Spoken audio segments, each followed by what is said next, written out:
വളർന്നു പോകാതെയും നിയോജ്യമാവണ്ണം സ്ഥിരതയോടിരിക്കണമെന്ന് നിങ്ങളോട് കൽപ്പിക്കുന്നു. നിങ്ങൾ പ്രതിവാരത്തിൽ നിന്നും ദുർമാർഗത്തിൽ നിന്നും അശുദ്ധിയിൽ നിന്നും കാമവികാരത്തിൽ നിന്നും ആഭിചാരങ്ങളിൽ നിന്നും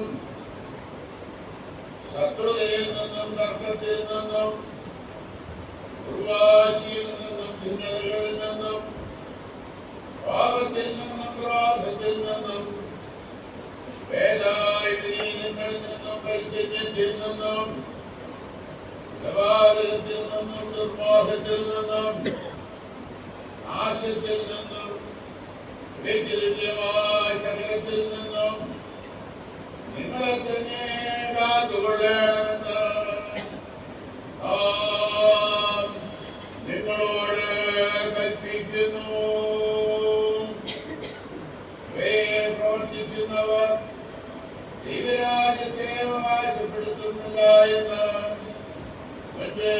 ഞാൻ പറഞ്ഞവരാൽ ഇപ്പോഴും നിങ്ങളോട് പറയുന്നു എന്ന് ഭാഗ്യവാനായ പൗലോസ്ലീഹ പറയുന്നു.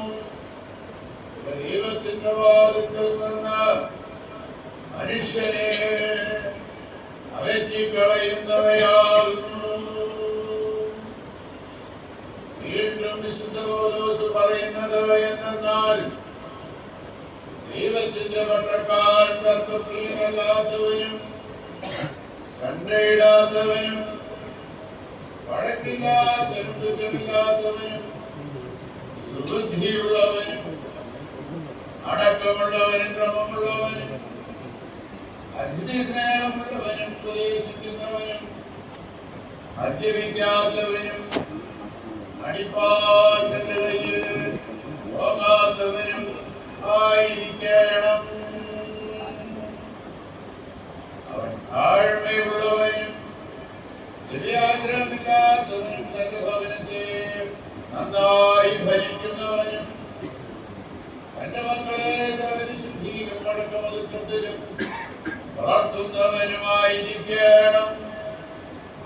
എന്നാൽ തന്റെ സ്വന്തം ഭവനത്തെ നന്നായി ഭരിക്കാൻ അവൻ അറിയുന്നില്ല എങ്കിലും ദൈവസഭയെ അവനെങ്ങനെ ഭരിക്കും?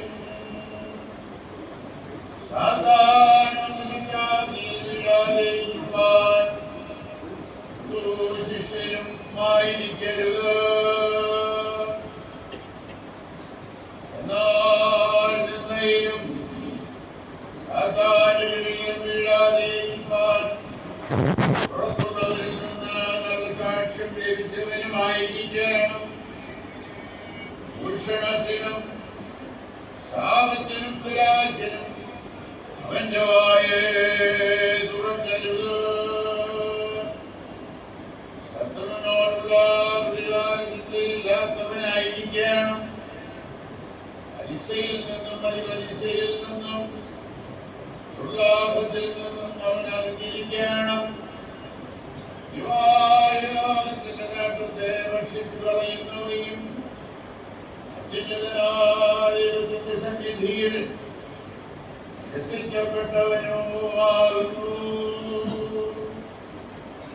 വീണ്ടും നമ്മുടെ മക്കളെ നമ്മുടെ കർത്താവായ യേശു മിശിഹായുടെ സന്നിധിയിൽ നിങ്ങൾക്ക് വേണ്ടിയും നിങ്ങളോട്